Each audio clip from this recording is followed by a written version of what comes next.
All right, so today we're going to break down this short, really unsettling story that's been floating around. It's a chilling tale from China about a master craftsman, a mysterious stranger, and a request so bizarre it blurs the line between art and, well, reality itself. Let's dive in. And really, this is the question that the whole story hinges on. We're about to see what happens when incredible talent and maybe a little bit of artistic pride runs headfirst into an offer that is just way too good to pass up. It's a classic setup, for sure, but with a seriously terrifying twist. Okay, let's set the scene. Our story kicks off in the workshop of a master artisan, a guy whose reputation for making unbelievable things is known all over the place. So, we find ourselves in China, inside the studio of a mask maker who's so good, people said his work was practically alive. Then one day, a visitor shows up. But this isn't your average customer. The man's face is completely hidden, which, right away just sets this incredibly strange and unnerving tone. And this is where things really start to get interesting. This mysterious visitor, he's not there to buy some mask off the shelf. Nope. He's got a very, very specific and very profitable job in mind. And here it is, the request, in all its impossibility. Just listen to that. The visitor doesn't ask for a lifelike mask or a realistic one. He demands a mask that looks completely real. For an artist like this, who's the best of the best, that's a whole other level.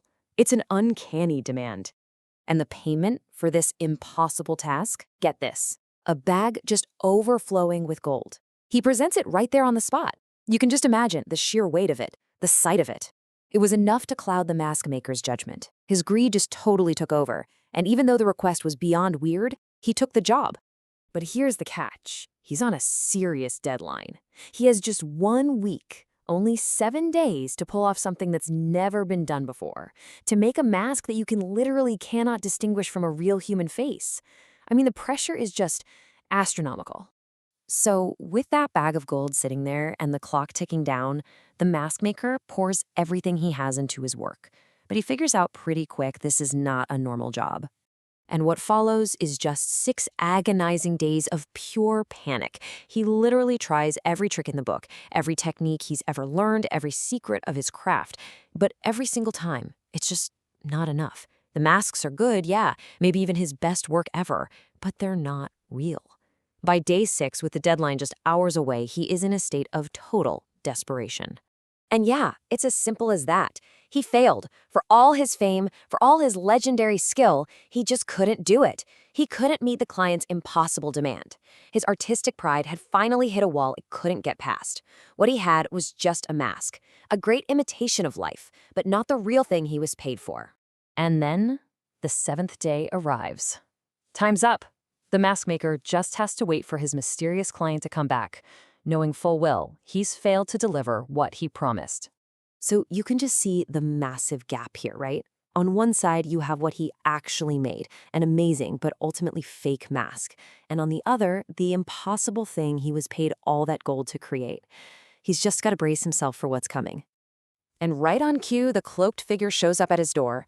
The mask maker, probably with this huge knot of dread in his stomach, presents his imperfect work, ready to explain why he couldn't do it.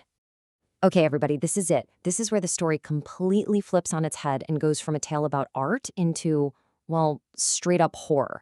You have to listen closely to what happens next. So the man comes in, he glances at the artisan's failed creation, and then he just takes a mask and walks out. That's it. No argument, no demanding his gold back. He just takes one and leaves. At first, the mask maker's probably just relieved, right? This scary moment he was dreading, it never happened. But then he looks over at his workbench, and this cold, sinking feeling starts to creep in. The man took a mask, sure, but it wasn't the one he'd just made. Because the mask he had poured his soul into for 6 straight days, it's still sitting right there, untouched. The mysterious man did take a mask with him. He took the one he'd asked for, the completely real one, the one that had been covering his own face. And that's the terrifying question that just hangs in the air, isn't it? The client didn't want a mask made. He wanted one replaced. He was a man without a face who had just come to collect a new one. And it just leaves you wondering, whose face did he just steal? And what's he going to do with it now?